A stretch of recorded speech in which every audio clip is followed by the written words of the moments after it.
Hello, everybody, and welcome back to HD Talks. Today I'm here with Bella Krystal, and it's an honor. It's the first time we are kind of sitting together to talk. And previously, before we start recording, we just started to talk about relationship. This thing with another person in my aura, different centers, different profile, different gates and channels. It's a completely different universe. And then you find yourself next to that person.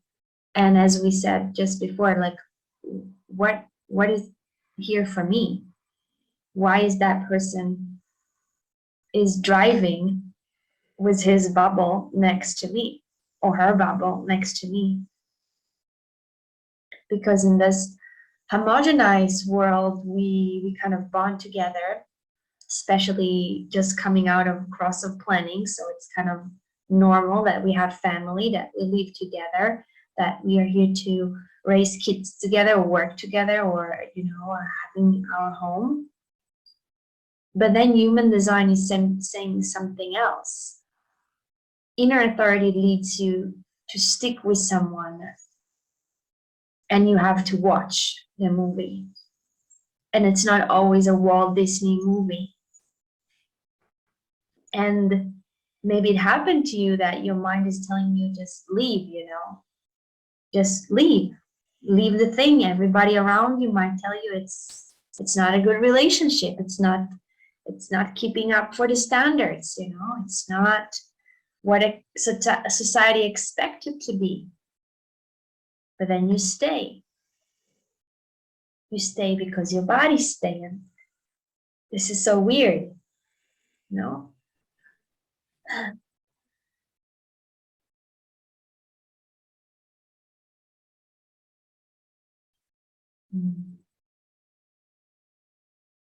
And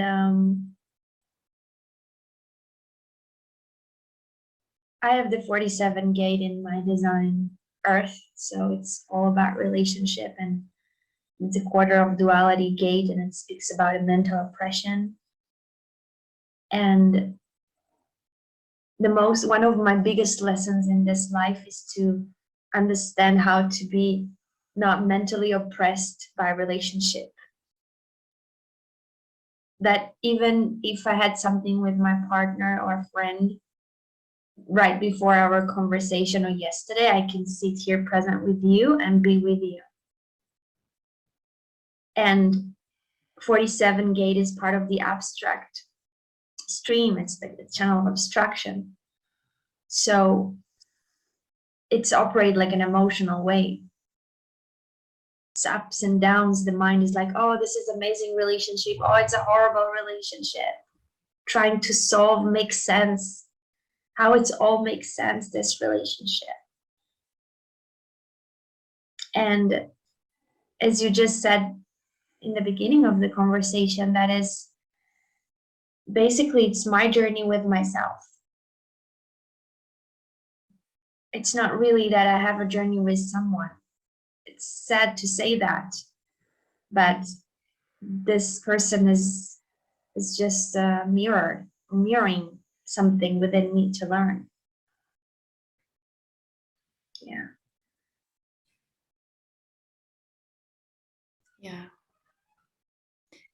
Yeah, I have been watching, like I told you, my 2838 channel, and I feel that maybe we are a bit opposite in that you were saying you haven't had a lot of long relationships, intimate relationships, and even maybe 7-8 months for you is prolonged time.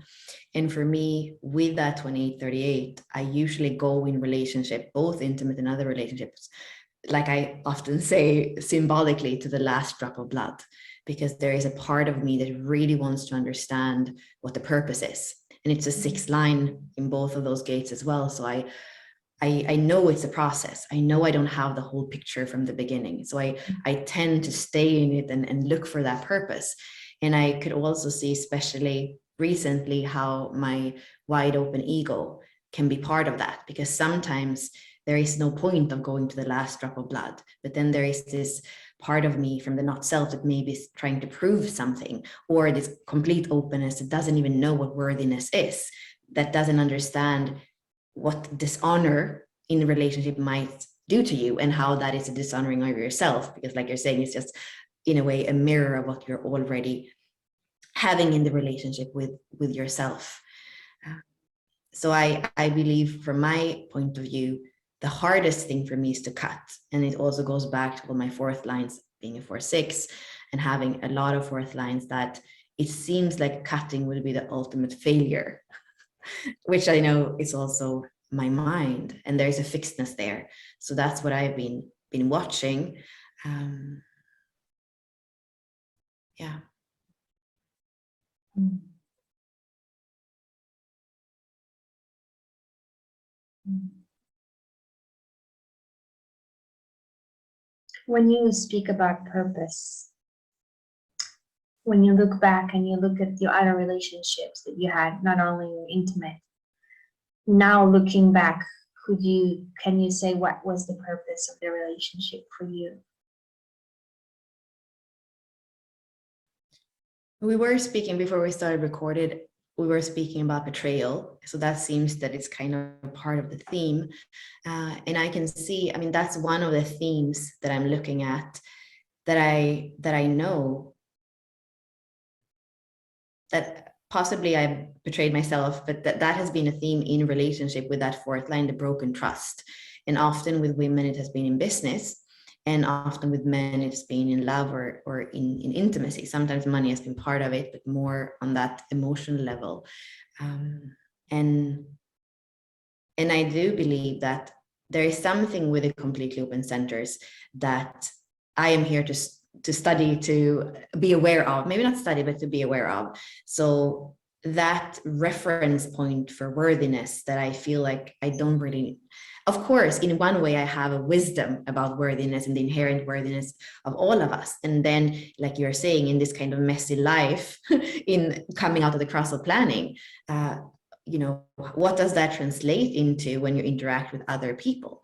So I do believe that it points me back to that, and also to the completely open emotional center, saying, I just want everything to be nice. You know, I was speaking about this recent betrayal, my partner having an affair, and when I was just walking around kind of waiting for him to come back, really what felt like the biggest longing was not to tell him, you know, how bad or wrong this was.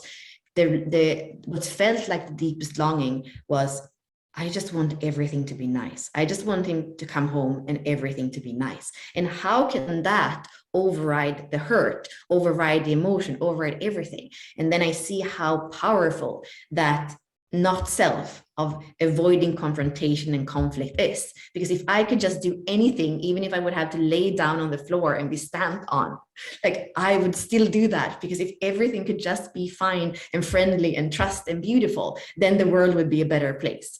And that's, you know, my 4/6 and my open emotional, it goes there. There's no way of me not having it go there. And I would be able to put on the beautiful clothes and the lipstick and the hair and go and have a glass of wine just for a little moment to feel like there's harmony, you know. And I watch that, and it's not that I actually do that, but I see that longing, I feel that longing in a part of me that it would be wrong, it would be not honest to say that I didn't long for that I didn't think my mind didn't think that that would be the best solution. Mm. Mm. This is very powerful to hear you say that, observing the minds in action, you know, because conditioning are not, I mean, the mind is not going nowhere. It's always there. It's not gonna disappear. Yeah. Today I had a session in the morning, and we talked about relationship and our relationship with ourselves. And the client told me that she's so happy that we sit together and we talk about her. She's a generator, and we, you know, we have time to to be attentive to all the nuances in the body and the mind. And she said, my husband is not like this. My husband doesn't like all of this talks and those talks and going into the realm of the mind and body and psychology. And she said so beautifully that she experienced blame. Why you're not like me? And this is the thing, the most powerful thing that human design shows me over and over again, that I have to face the fact that you're not like me. You are not like me. And then if I blame the other, because my partner is also not very into anything of that, he's just that.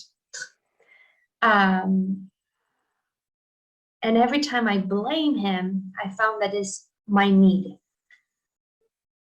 I have the need for more kind of talks, those kind of talks, or having more girlfriend time, and having a, I don't know, read a book or listen to inspiring talk. It's my need. As long as I blame the other, trying the other to be something else, then I'm not in my trip. And it's interesting. It's such a millisecond journey. Today in the morning, my partner asked me something and I got furious. As a manifestor, I got furious from a little question. I don't have problem being asked, yes. It's just the content of the question, and I got furious. And then I let the wave go down. Luckily, I was walking, yeah, so it's easy when you walk and you move your body to stay in touch with the body. And then the chemistry went down, and then I informed him, okay, we need to talk. I mean, not anything bad, not anything dramatic. Is that from that anger that was rising within me, I understood that something needs to be changed. That I am not enough correct. That he feels comfortable asking this or that in that way. So I need to inform better. I need to make my impact clear. And the other is the other. Many manifestors come and say, why people ask me questions? Don't ask, they tell other people not to ask them questions. And I say, people can do whatever they want. And they will do whatever they want. It's just my reaction to it.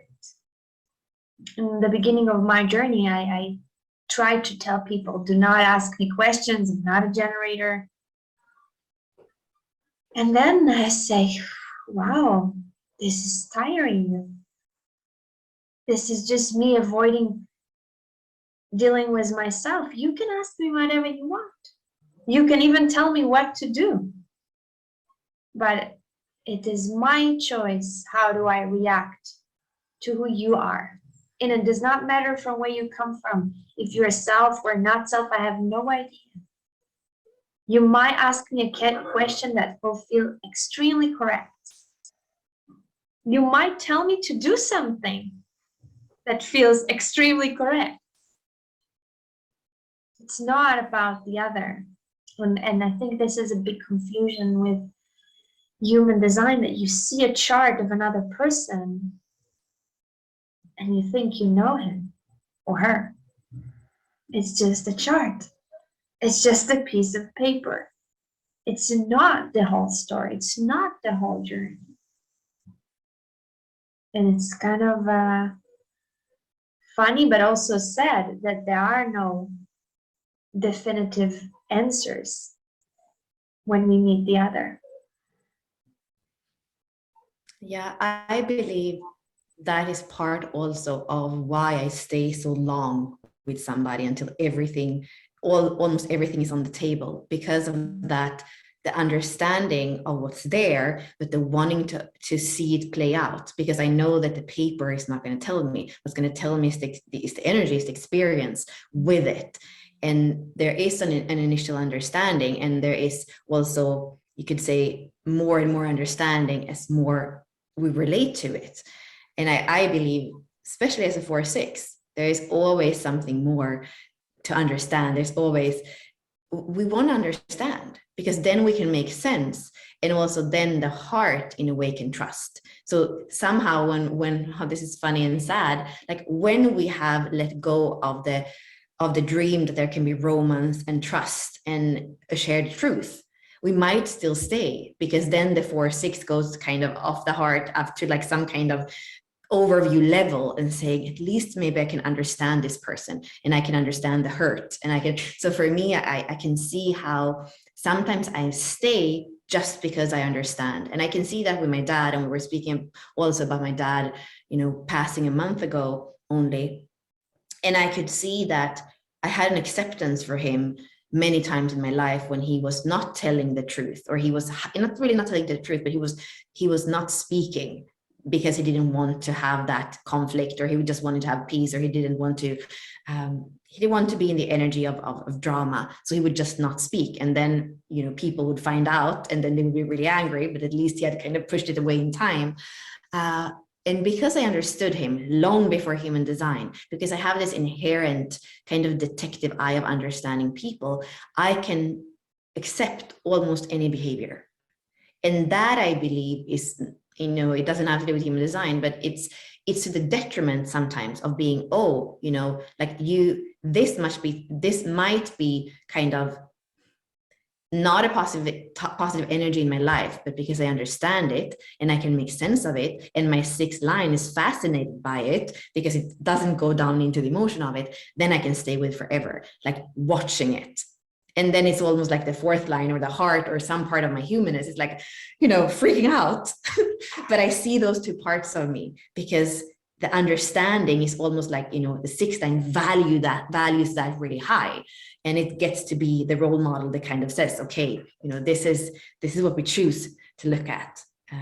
So for me, it has been, I believe that's, the humanness. That's what I'm understanding. That was what I'm understanding how to include. And sometimes I believe that human design can take away the humanness, because it will just say, oh yeah, you're hurt, or you're feeling this because of this, because this person has this gate and they're overpowering you in that gate, and that's why you're feeling overwhelmed. Sometimes that is taking us away from just being human, and like you're saying, feeling into what's correct for us and what isn't. So I would say, not letting the understanding of something continue to be there if it's not correct for you.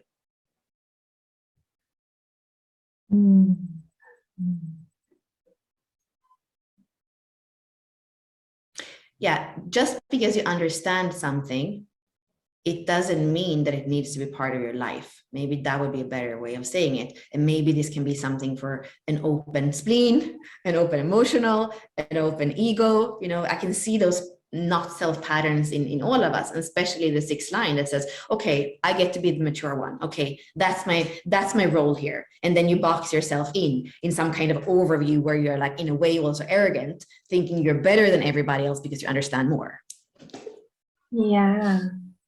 Yeah, it's very interesting the way you put it, because I just, as you speak, I could see I'm on the cross of separation. So the ability to separate processes and concept, and so relaxing for me to separate patterns. And I talked at the beginning of driving along another bubble. This is one journey. And as you drive along next to that bubble, there is a parallel process, which is the human process. And the fact if you drive or not along someone is only passenger consciousness can decide. And as you said, this that you understand or not understand doesn't mean anything about the decision. I can not understand my partner and still be with him I can fully understand what he's doing and why he's doing that, and still not wanting to stay close to him right now. Because the realm of understanding is first for the mind, and then eventually goes to the heart to soften the heart so we can feel compassionate. And when we feel compassionate, it's easier to surrender and to move and cruise along. So I kind of had this parallel realms, you know, that the realm of us together and the realm of the process. If I am talking to you and I am here talking to you, then there is so many things can happen that the fact that I'm sitting here talking to you is the only thing that exists. If I feel suddenly tensed because you said something or you didn't say something, or I feel isolated or far from you or super intimate, this is all in the realm of mind and heart. What to do meanwhile, I'm here with you. And this is, as you said, the sixth line, let's say, obsession with tasting life. Yeah, like what do I see? What do I see? What are the nuances? What are the colors? It's fascinating. Yeah. Hmm.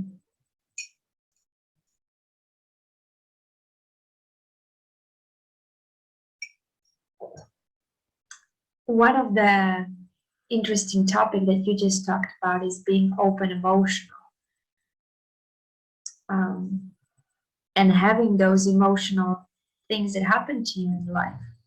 What do you see passing through that center? What is the wisdom? What is the pain?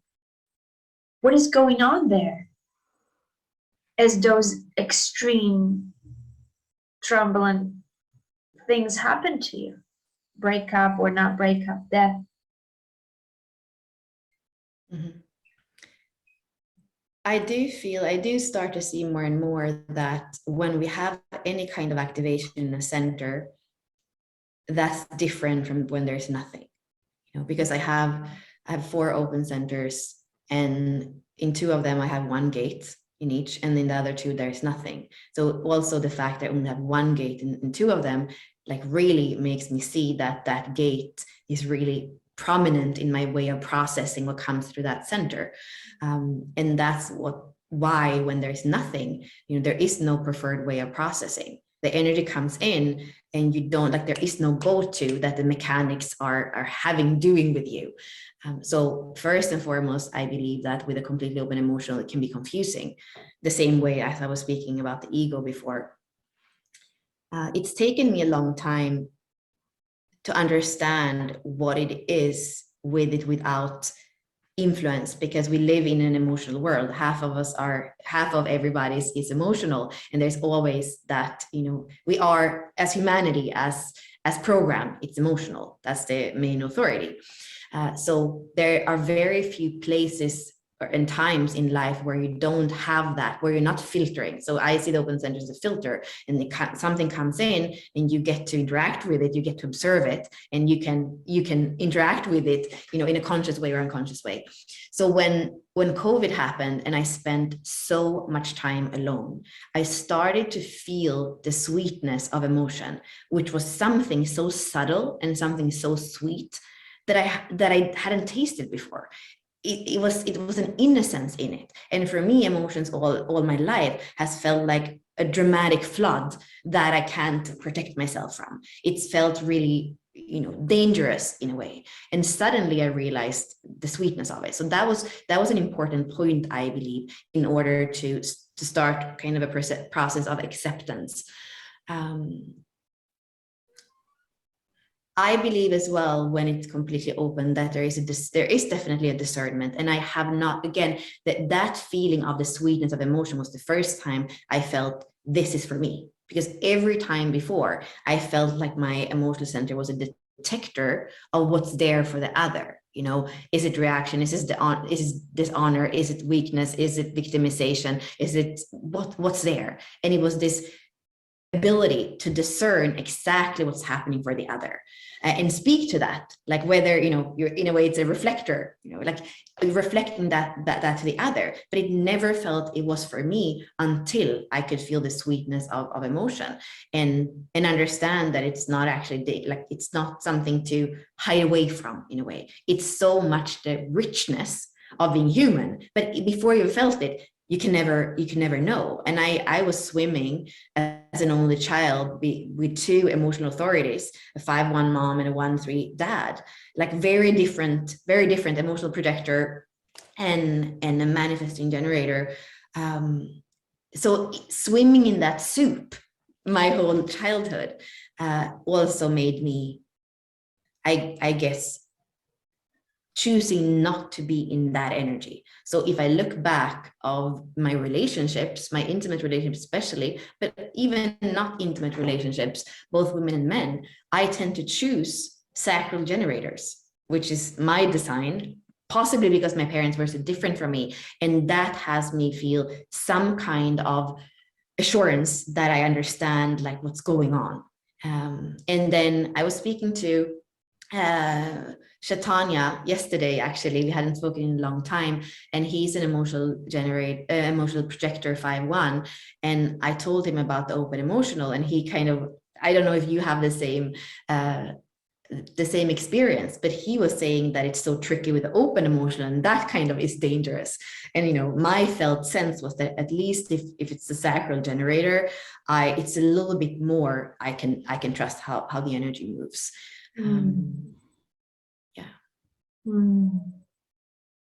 I never heard someone talking about the discovery of those emotions. I hear a lot of kind of negative fear reactions to emotions. It sounds like it demands a certain level of availability and peaceful environment, as the COVID provided, to able to not to be conditioned and to see that it's...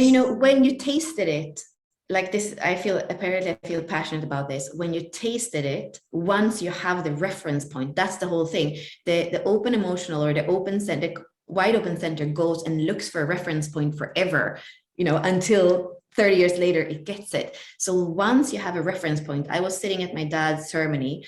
We were not many people, maybe 20 or 25. I was sitting on the first row, and I was looking. We didn't have the ashes, we didn't have anything yet, and it was only his photo in front of me on the table with the flowers. And I was looking into his eyes for that 45 minutes that we had, like kind of, we were honoring him, and I was looking in his eyes, and I was crying silently without stopping for 45 minutes. And I think the availability and the openness that you're speaking to is so important. Everybody, like, I know that it was a catalyst, partly of doing that became a catalyst for others. People that didn't know him closely, that sat behind me, were all crying. And everybody that was crying were using, napkins and kind of trying to like do this and do this around their, wiping the tears. And for me, I was sitting there, and the availability for love that I was feeling in that moment, I was crying and crying and crying, but there was not a part of me that wanted to move and wipe the tears. What I was feeling was the sweetness of that bond between father and daughter, and also the love for my mom as part of the trinity of that little family. And, after I sat there, I wrote this. And this was before I even knew about the betrayal here. I said, I promise. I saw how my parents become rigid from being really joyful and adventurous, become rigid in their interpretation of the other. And then love couldn't be there anymore. And I said, I promise I will love fully. And when I can't, I will walk away with respect. That was kind of what I felt with that. And then, really kind of, then I had to then life, the Maya is kind of giving you the opportunity to show if that's there for you. And a woman came up to me after, and I had been crying, and it looked so much like acceptance that I wasn't struggling. And she came up to me and said, you know, you have to see the positive moments in this. She's a school teacher, so of course she always kind of tries to like pet you on the arm or something. And I looked at her like completely in her eyes, and I said, you know what? The only thing I want to do is to love and to feel. And she became completely quiet, you know, like, because that was not what she had obviously not understood my process. She hadn't understood that I wasn't in pain. I was in sweetness of what was going on inside of me in that process of love and that purification of the tendencies that my parents had got stuck in. So I believe as well that from that open emotional center, sometimes you can just speak truth. And in that moment, you know, she could receive it or not. And it doesn't matter, because for me in that moment, being true to the openness of the experience of what was going on was the most important thing. And that's the opposite from avoiding confrontation, avoiding the feelings. Mm-hmm. Hmm.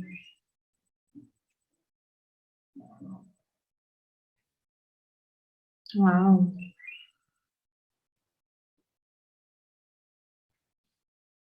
Very precious moment. Hmm. Hmm.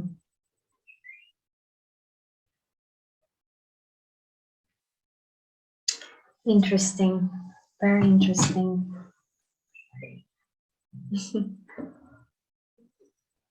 Hmm. For me, it's being defined in the sort of plexus and being in a relationship is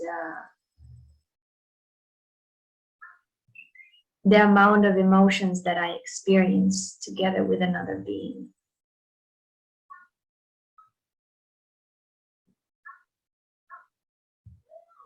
It's very exciting, and it's very sad, and it's very moving. And it takes me a while to get used to that intensity. Because as an emotional being, everything is triggering me emotionally. Everything is passing through that wave.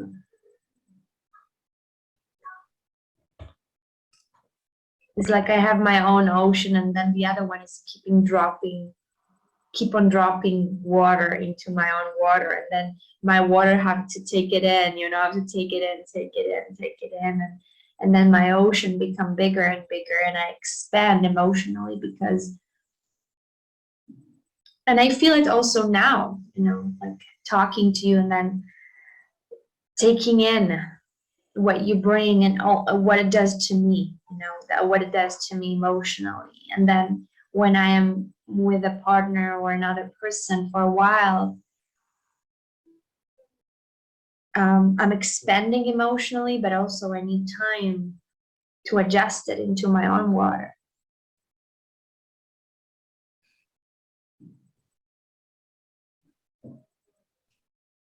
And it takes time. I can say the safety that I feel with somebody who's aware of their own emotional process. So a defined solar plexus, when there has been a deconditioning, usually, I can feel safe. And it's taken me a while, like it's kind of taken me to find my own reference point first, but I do recognize that. And you know how they say about generators, that it feels like a warm, enchanted forest. I can feel that somebody who is aware of their emotions, it feels like warm. It feels like the storm can come and you're still going to be, you know, it's still going to be safe. And that maybe with the open emotional, sometimes we really like, we don't want the storm. But so to see a being that is completely comfortable with, to be in the eye of the storm, there is something powerful with that as well. But it's taken me a very, very long time to even recognize that.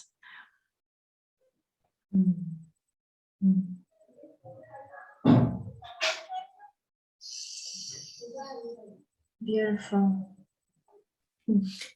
And maybe one more thing there. So I had a short relationship with an emotional projector who actually would tell me, you know, today I have a low day, I'm just going to watch Netflix, or today you can go and do your thing, because it was a different kind of communication, because this person was also into human design and had understood his wave. And somehow that for open emotional, that was helping, because I know that in the play with the other, it's so easy as an open emotional to take on you, that you have the responsibility to make everything nice. So if the other wakes up and has a low day, then you feel like, oh, I should be able to do something to make it nice. So kind of have that responsibility take off the shoulders. I am not responsible for your emotional weather. That was amazing. And I think, we weren't especially compatible at all, but I feel like, and it actually has a very similar, very, very, very similar design to my mom, the same emotional definition, with a 39-55, where I have the 39, but not the 55. So I believe, really, you're speaking about the purpose of relationships. I definitely feel that the purpose with that relationship was for me to learn how to not take responsibility for the emotional weight, which is insane if we understand the mechanics. But again, that's what we are sometimes pushed to do in the conditioned world. Yeah. Such a beautiful topic. I feel like it's fascinating. I'm fascinated by relationship and how the chart is revealing the layers, the possible layers to be explored. Not the answers, but just the frequency that will be explored, the available lessons to be learned over time. And any relationship need time. It does not matter if it's emotional, non-emotional, projector, generator, manifestor, reflector. We just need time. We just need time. Yeah, so to sum up, some practical solutions or practical insights would be to get to know your own chart and the chart of the people around you, so you know what you're dealing with. Checking which center you define together. If you have one center that is together open or together defined, so this is the main topic for you to deal with. Any insights from you, something practical applied? Yeah, I believe over time, so when you've been in experiment for a while, you're going to start to see what kind of connections you're preferring. And that is going to be individual. So for me, for example, I know that I'm always going to have a lot of electromagnetics, so harmonic gates, where I have one gate and the other person has the other gate, and they form a channel. So my preferred way of relating is when there is a lot of electromagnetics. And I think that you and I have electromagnetics. And that's just, I know that when I have that, it just feels expansive, exciting, intense, and I love that. And I know that there are other people that just feel exhausted by that many electromagnetics. So I would say over time to also see, how do you prefer to connect with people? You might want to be aware of your split. So maybe you always look for that person that has the 29, and you don't kind of care if they are in the true self or in the not self. You just want to have that mechanically bridged in you. So I would say it gets even more interesting over time. And to actually, yeah, I would say look at it with like a glint in the eye, like I'm doing it again. This is so amazing, because I think that's where we realize the validity of human design, because we're like, this is like, I did not decide this. I've had the cross of contagion in 5 of my partners. How is that possible? Before I even knew, even my dog was born on the cross of contagion. Like, how is that even possible? But yeah, it's like creating those electromagnetics with my incarnation cross. It's all mechanics. So the fascination of mechanics and the validity of these systems, not so that we become the systems, but more than anything to understand ourselves and our journey and our preference, and then we can, I believe that it's more fun to be a passenger of it all when I get to see those dynamics. I'm fascinated by the dynamics between people and what feels good in me, and sometimes that comes from the true self, sometimes it comes from the not self, sometimes it's drama, and sometimes it might be a deeper purpose. And I feel so with the practice, like to not judge it. Like, how can we observe it without making it right or wrong? That's more and more. And even with those intense emotional feelings where my sixth line really want to say, this was wrong, you were wrong, I'm right, my values are better than yours. But how can I just sit in it and watch it before I actually even have to make a decision about where I'm going, where my body is taking me is more important than where my mind is taking me. Yeah.